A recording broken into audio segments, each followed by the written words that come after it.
My name is Laura Carter. I'm 28 years old, and I used to think love was about patience, about holding on through every rough patch because one day it would all make sense. But the truth is, sometimes patience just keeps you stuck in a place you were never meant to stay. When I met Lucas, he was all charm and confidence, the kind of man who seemed born under better lighting, always smiling, always surrounded by people who wanted to be near him. He worked in marketing back then, but he talked more about vision and energy than actual goals. I found it refreshing, even a little inspiring. He made me laugh, made me feel seen in a way that quiet people like me rarely do. I've always been the calm one, the listener, the observer, the steady hand in every storm. Lucas said he loved that about me. "You balance me," he used to say, tracing his fingers across my wrist like I was something delicate he could break if he wanted to. I mistook that for tenderness. When we moved in together, I thought it was the next step in a growing partnership.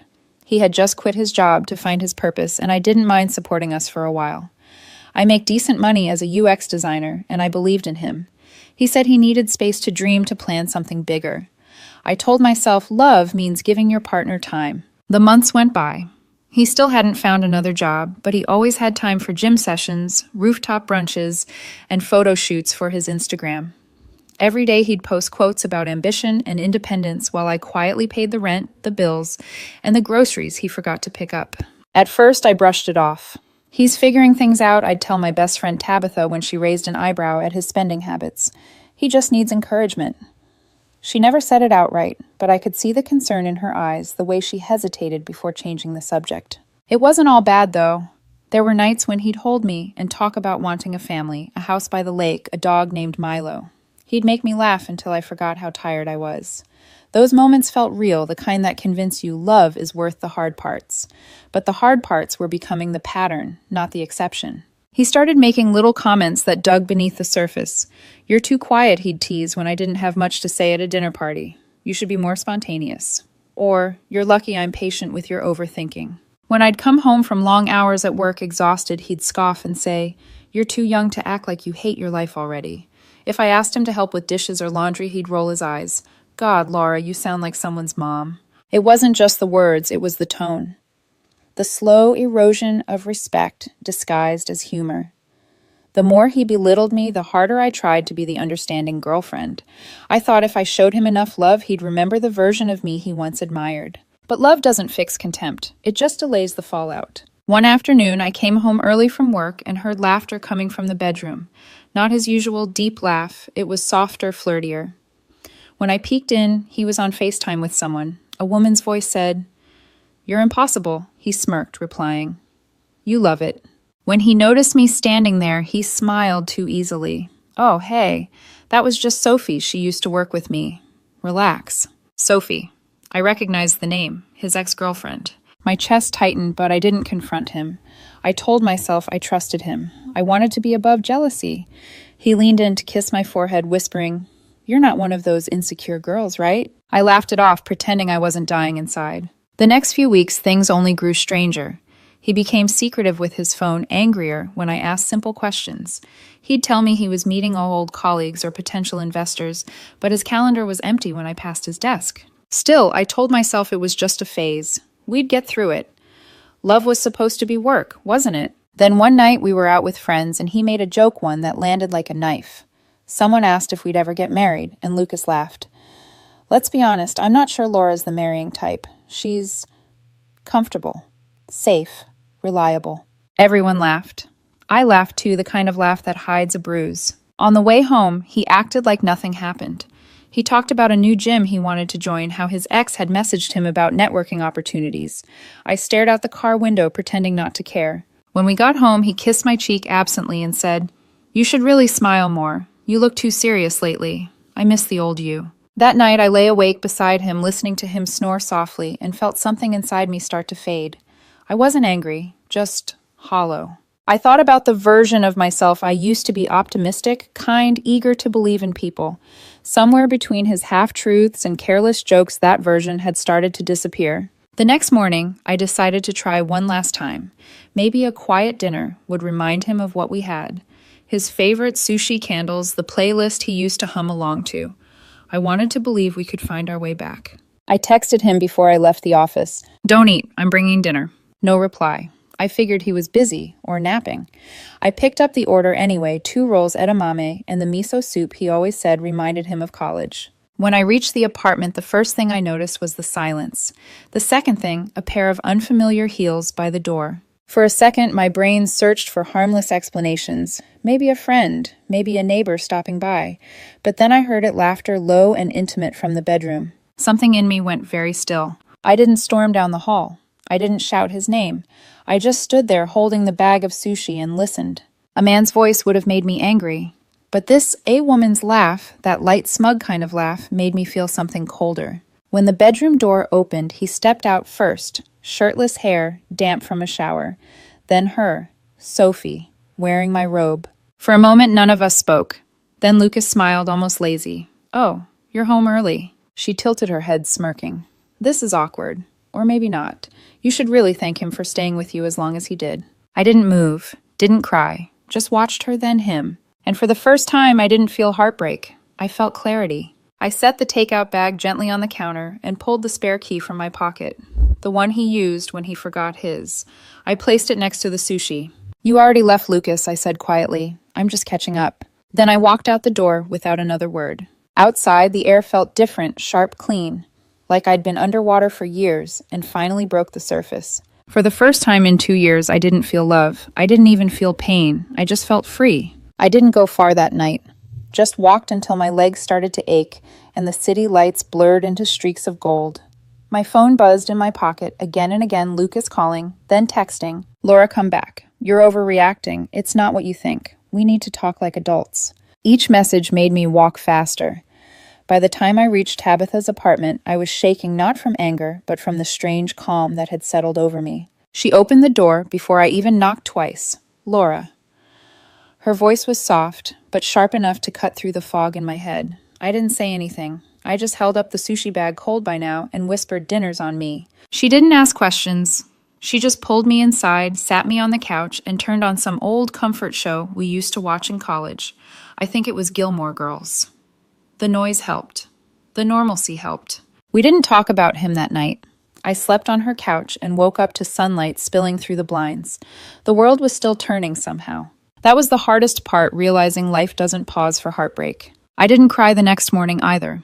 I made coffee, scrolled through my emails, and even sent a few work replies. It was like I'd switched to autopilot. The emotions were still there, I knew they were, but buried under layers of disbelief and exhaustion. Tabitha watched me quietly.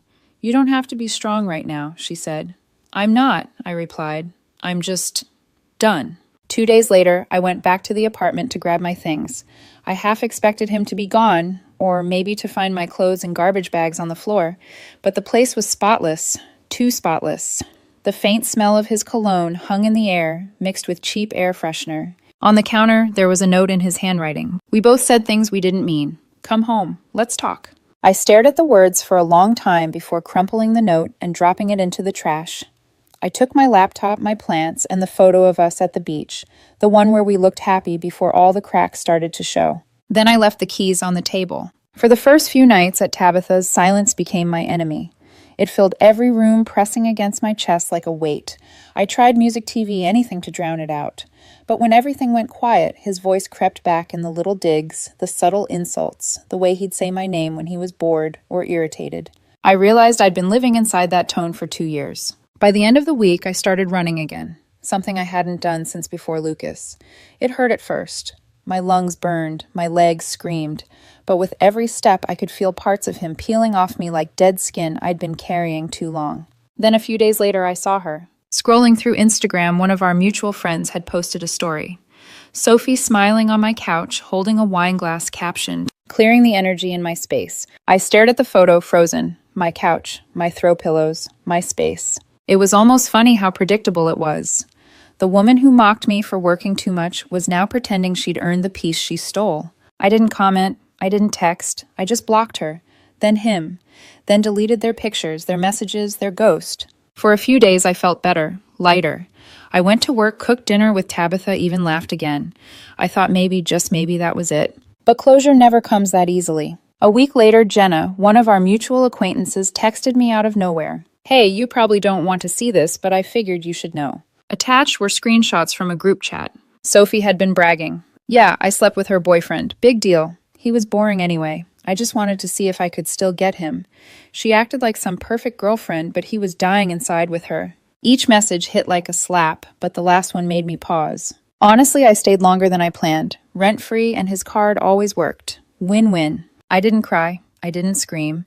I just stared at the screen until the letters blurred. Sophie hadn't stolen Lucas, she'd just taken her turn using him. I texted Jenna a quick thanks and promised I was fine. But that night, lying awake, I couldn't stop thinking about one thing. How long had I confused comfort for love? How many times had I mistaken his need for control as proof of affection? I thought I was the lucky one that I had someone charismatic, confident, magnetic. But in reality, I'd been a supporting character in a story that only existed for his ego. And now the spotlight had turned on him and it was starting to burn. A few days later, Tabitha came home grinning like she'd just won a bet. "You're not going to believe this," she said, tossing her bag onto the couch. "What, Lucas?" Sophie dumped him. Apparently the dream girl moved on already, blocked him, deleted everything. He's been posting breakup quotes like a teenager. I smiled without meaning to. Not because I wanted him to hurt, but because life has a strange way of evening the score when you finally stop playing. "Guess karma's not subtle," I said quietly. Tabitha laughed. "Nope, but it's thorough." That night, I sat by her balcony with a cup of tea and finally let myself breathe. The city hummed below distant sirens, laughter, the rhythm of life moving forward. I thought about the sushi still sitting in that apartment the night I left, about how it symbolized everything I'd been trying to serve to someone who never had an appetite for love that wasn't centered around him. For the first time, I didn't feel like I'd lost something.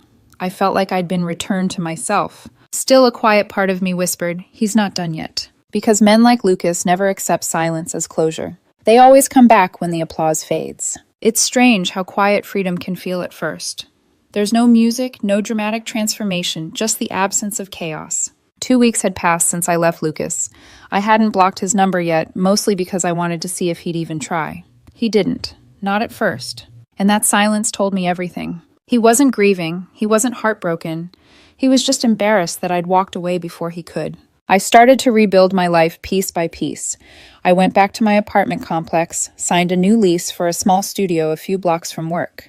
It wasn't fancy, but it was mine, the kind of place where I could actually hear my own thoughts. When I unpacked my boxes, I found one labeled Miscellaneous, full of small things that used to make me happy. My sketchbook, an old film camera, a candle that smelled like vanilla and salt water.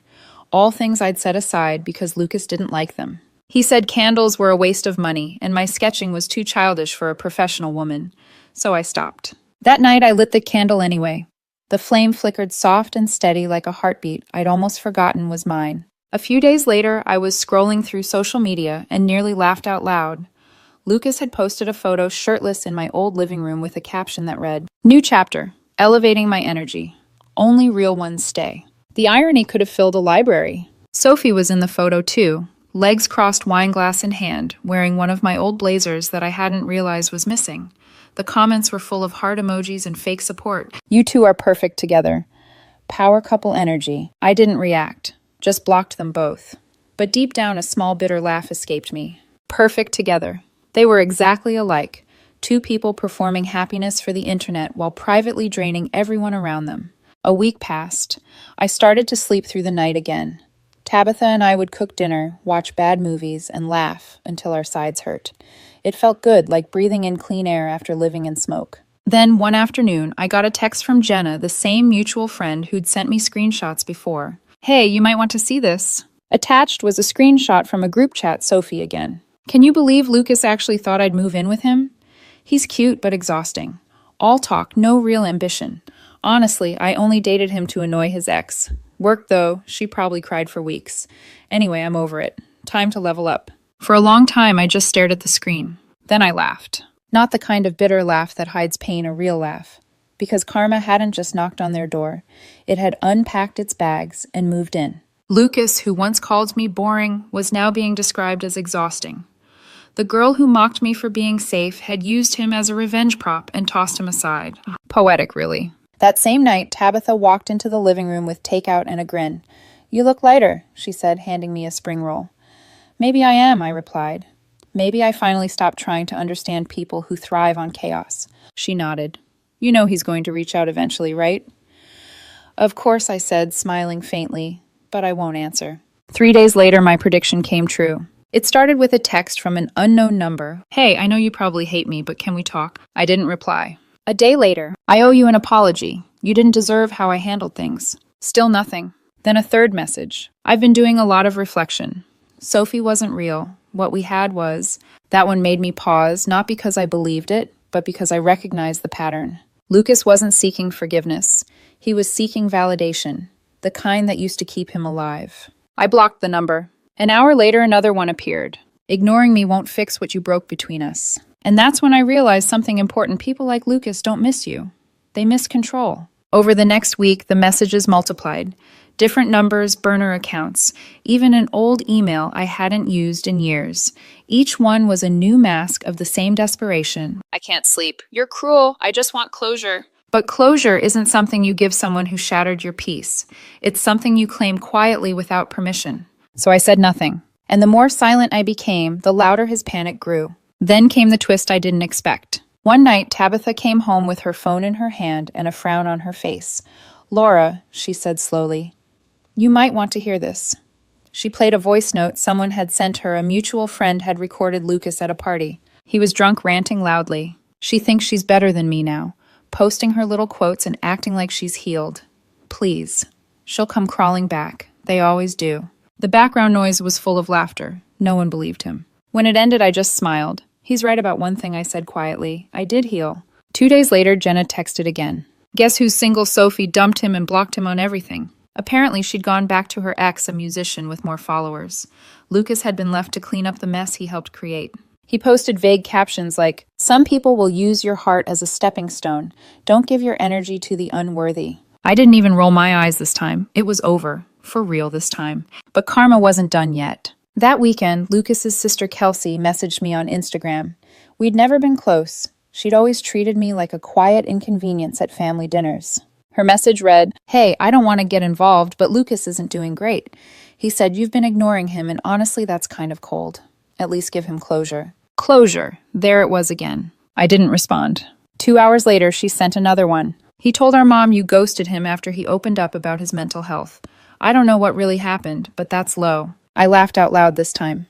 The same man who once called me emotionally dull was now pretending he'd poured his soul out and I'd abandoned him for it. I showed the message to Tabitha, who snorted. He's rewriting history, she said. Let him, I replied. It's the only way he can survive his own reflection. That night, I sat on my balcony with a glass of wine, watching the city lights. The wind carried the faint sound of laughter from somewhere below, carefree, alive, distant. I realized something simple. Silence isn't weakness, it's strategy. Because people like Lucas only understand noise, and nothing destroys their ego faster than being met with nothing at all. Still, a part of me knew this wasn't his last attempt. Lucas wasn't the kind of man to fade quietly. He'd find new ways to get my attention, to force his way back into the narrative. But this time, the story didn't belong to him. It was mine, and I wasn't handing it back. It started quietly, a text here, an email there, and then it began to snowball. One morning, my phone lit up with an unfamiliar number. I know I've made mistakes. Can we meet for coffee? I just want to explain. I stared at it for a long minute before pressing block. By evening, there was another, I owe you closure. You owe me a chance to apologize. That word again. Closure. It had become his favorite weapon demand disguised as vulnerability. I didn't answer. 2 days later, a message slipped through on an old email account I hadn't checked in years. I'm not sleeping well. I replay everything we had. Sophie meant nothing. I was lost. You were the only one who ever really understood me. No apology, just excuses dressed as reflection. I deleted it. The next morning, a new email arrived. You made me feel invisible. You worked all the time. I just wanted to feel wanted. There it was, the shift from guilt to blame. He couldn't stand not being the victim, so he rewrote history. I closed the laptop and whispered to myself, you're not his mirror anymore. That weekend, Tabitha and I went to the farmer's market. The air smelled like oranges and coffee grounds. For the first time in months, I felt ordinary again, safe in the crowd. Until I heard my name. Laura. I turned. Lucas was there. Hair unkempt, eyes red, clothes too casual for the confidence he used to wear, like armor.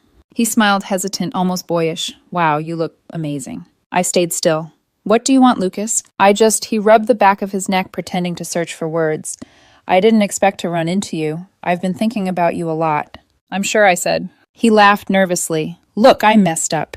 Sophie lied to me. She used me. That must have been hard, I said evenly. It was. I thought you'd at least care, after everything we had. I met his eyes. You said I should thank you for even staying with me.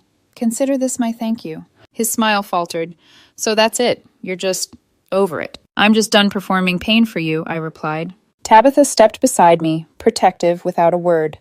Lucas's expression shifted softness, replaced by anger. You've changed. I finally started listening to myself, I said. We walked away before he could answer. The sun was warm on my back, and for once I didn't look over my shoulder. A few days later, a letter appeared in my mailbox, handwritten in the same slanted scrawl I'd once loved. I miss the version of me I was when I was with you. Please don't remember me as the villain. I folded it neatly, slid it back into the envelope, and dropped it in the recycling bin. Some stories don't need a sequel. But Lucas wasn't finished. When silence failed, he switched tactics sympathy. A mutual friend texted me. He told us you abandoned him after he opened up about his depression. Everyone's worried. I almost laughed. The man who'd mocked therapy now claimed he'd bared his soul and I'd walked away. I didn't bother defending myself. Let him have his fiction. I was living reality. By the following week, the messages turned bitter again. You think you're better than me? You'll regret this when I move on. No one will love you the way I did. He was right about that. No one would love me that way again. That night, I poured a glass of wine, sat by the window, and watched the city breathe. Every honk, every laugh from the street below sounded like life-continuing proof that his chaos no longer reached me. The next morning, my inbox was empty. My phone was still. And in that stillness, I finally felt what peace really sounded like. But peace never lasts long when someone needs a new audience. A week later, Kelsey, his sister, messaged me on Instagram. Hey, I don't want to get in the middle, but Lucas said you've been ignoring him. He's not okay. At least give him some closure. I typed, deleted, retyped. Finally, I sent, he's had plenty of words. I'm giving him silence. She read it and didn't reply. That evening, I met Caleb, a new colleague who'd joined our design team. He was quiet, observant, kind in that effortless way that doesn't need to announce itself. We talked about art travel and how small acts of consistency build trust faster than grand gestures. When he walked me to my car, I realized I hadn't thought about Lucas once during the conversation. That was my closure. Still, I knew the final chapter with Lucas was coming. Men like him don't fade, they unravel in public. And when that day arrived, I intended to watch it unfold with the same calm he once mocked me for. 3 months. That's how long it had been since I walked out of Lucas's apartment. 3 months of silence healing and rediscovering what peace actually felt like. I'd moved into a new place by then, bright, quiet, filled with sunlight instead of tension. The walls didn't echo with arguments or apologies that meant nothing. I worked during the day, read in the evening, sometimes met Caleb for dinner after work. He wasn't trying to fix me or fill a void. He just existed beside me, calm, warm, unhurried. The first time he laughed at one of my jokes, I realized I'd forgotten what genuine laughter sounded like. Life was soft again. Then Jenna texted, FYI, Lucas is going to be at Ryan's party this weekend. Thought you should know. Ryan was a mutual friend, the kind who threw those crowded birthday parties where everyone pretended to still like each other. I hadn't planned to go, but something in me shifted when I saw that text. Not revenge, not curiosity, just readiness. It was time for him to see what he lost, not because of who I was with, but because of who I'd become without him. The night of the party, I slipped on a simple black dress, nothing flashy, nothing loud. Caleb picked me up, smiling when he saw me. You look like peace personified, he said. I smiled back. That's exactly how I feel. The place was packed, music, laughter, the hum of a dozen old stories being retold. As we walked in, I spotted familiar faces, friends who'd once avoided choosing sides, now greeting me with warm smiles instead of awkward silence. And then I saw him. Lucas. He was standing by the bar, pretending to be engrossed in conversation, but the moment our eyes met, his expression faltered. The confidence I remembered. The posture, the charm, the control, it was gone. He looked smaller, like he'd been living in the shadow of his own mistakes. I didn't flinch. I didn't look away. I just smiled politely and turned back to Caleb, who was talking to a coworker. But Lucas couldn't let it go. Half an hour later, while I was at the drink table, he appeared beside me. Laura, he said softly. I turned. Lucas. He gave a weak smile. You look good. Thanks, I said, simply pouring myself a drink. He shifted his weight, searching for the old rhythm that used to keep me on edge. Is that your boyfriend? He asked, nodding toward Caleb. No, I said. Just someone who respects me. His jaw tensed. So that's it. You really moved on. I met his gaze, calm and steady. I didn't move on from you, Lucas. I moved on from who I had to be around you. For a second, he looked like he might cry or yell. I couldn't tell which. I was stupid, he said finally. I didn't realize what I had until I cut him off gently. You realized it when you lost control, not when you lost me. He blinked as if the words hit harder than he expected. I thought you'd always be there, he whispered. I didn't think you'd actually leave. I didn't think you'd actually give me a reason to. He let out a short, humorless laugh. You really think you're better off now? I tilted my head. I don't think about you enough to compare. For a moment, we just stood there, the music dulling the crowd, fading into a blur. It felt like standing in the ruins of a house I'd once tried to rebuild over and over until I finally walked away. Then his voice broke through the quiet. I hope he breaks your heart. I smiled, not cruelly, but with the kind of peace he'd never understand. He couldn't if he tried. And I walked away. Caleb was waiting near the patio holding 2 drinks. Everything okay? Better than okay, I said, taking one. He smiled, but his eyes studied me. That was him, wasn't it? It was, I admitted, and I said goodbye without saying it. We clinked glasses. Behind us, Lucas stood alone by the bar, staring into his drink, like it might offer him another version of the story, one where he still had control, where I hadn't slipped away quietly and rebuilt without him. But that version didn't exist anymore. Later that night, as Caleb and I left, I caught one last glimpse of Lucas in the reflection of the glass door, still standing there, surrounded by people, but entirely alone. I didn't feel anger or triumph or even pity, just nothing. And that nothing was everything I'd fought for. When I got home, I took off my heels, set my phone on the counter, and stared at my reflection in the mirror. For the first time in years, I didn't see the woman he tried to break, I saw the woman who refused to stay broken. The next morning, I woke to a final text from an unknown number. You really meant it, didn't you? You never looked back. I typed a single reply. There was nothing to look back at. Then I deleted his number for the last time. And that was it. No fireworks, no grand ending. Just silence, clean, calm, final. Sometimes closure doesn't arrive with tears or forgiveness. Sometimes it's just the sound of your own footsteps walking away, steady, unhurried, free. It's been 6 months since that night. 6 months since I walked out of that party and left Lucas standing under those dim lights surrounded by people who didn't really see him. I haven't heard from him since. Not a text, not an email, not even a passive-aggressive quote post like before. And maybe that's the real ending, the kind that doesn't need noise or confrontation. Just absence. In that silence, I rebuilt my life from the ground up. My new apartment is small, but it feels alive. There's sunlight spilling through the curtains every morning, plants thriving on the windowsill, and quiet music humming from the kitchen while I make coffee. I hung up a few photos, ones that represent who I am now, not who I was trying to be. My favorite sits on the bookshelf, a candid photo of me and Tabitha laughing with our heads thrown back, eyes crinkled completely unposed. It's the first photo of myself that doesn't feel like proof of survival, it just feels like living. Sometimes when I walk to work, I still pass the cafe where Lucas and I used to sit on Sunday mornings. The barista still recognizes me. She always gives me a knowing smile, like she's proud of me for something unspoken. I've seen Lucas once since the party across the street outside a bar. He didn't notice me. He looked thinner, quieter. His eyes were unfocused, like he was still searching for a mirror that could show him who he used to be. I didn't feel anything. Not pity, not resentment. Just neutrality, the kind that comes when your wounds finally scar over. My life has become slower, simpler. I started sketching again, the kind of quiet drawing I'd given up years ago because Lucas said it was childish. Last week, I submitted one of my designs for a gallery exhibit downtown. It got accepted. Caleb came with me to the opening. He stood beside me, hands tucked in his pockets, smiling softly as people admired my work. He didn't make the night about him. He didn't need to. Later, as we walked home under the city lights, he said, "You draw the world the way you wanted to see it, don't you?" I nodded. I guess I do. Softer, kinder, honest. He smiled. You know that's how you live now too. And for the first time in a long, long time, I believed it. That night, I sat on my balcony with a glass of wine, looking out at the skyline. The same city that once suffocated me now felt open, endless, forgiving. I thought about Lucas again, but only for a moment. I imagined him still chasing validation, still posting half-hearted affirmations about growth and energy. He always needed an audience. And maybe that's the saddest part. When the spotlight fades, people like him don't know who they are anymore. I used to think silence was loneliness. Now I know it's freedom. Because silence means no arguments to win, no apologies to wait for, no attention to earn.